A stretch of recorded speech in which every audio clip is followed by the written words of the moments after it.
Already this week, the British Prime Minister has lashed out at the EU's grand plans and utopian visions. And en route to his showdown in Berlin, David Cameron stopped off in Brussels to emphasise the British position. But the main event was always going to be in Berlin, and the question of how far Britain and Germany would be able to find common policy on addressing the euro crisis.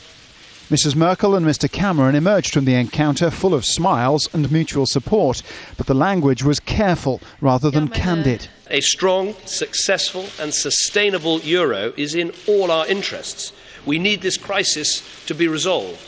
Britain, like Germany, has a big national interest in the crisis being resolved, in that happening.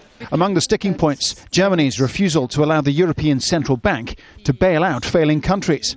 Mrs. Merkel conceded Britain's appeal for a big bazooka, but believes the ECB is not it. The British demand is absolutely correct. But one also has to be careful not to pretend that one has more power than one has got, because the markets will soon find out that that is not an option.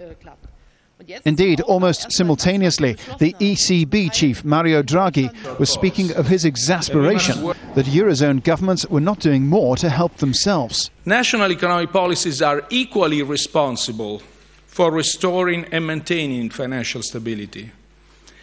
Solid public finances and structural reforms which enhance growth and competitiveness and job creation are two of their essential elements. But the role of the bank wasn't the only impasse in Berlin. Mrs. Merkel strongly supports a financial transactions tax on stock markets and traders, but Mr. Cameron remains vehemently opposed.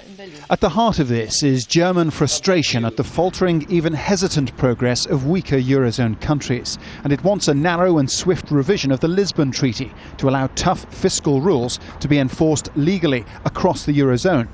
Germany and France say they will press ahead if necessary with a treaty comprising just the 17 Eurozone countries, creating, in effect, a two-speed Europe split at its heart. It is a last resort, they say, but the fact it's even being talked about is ominous.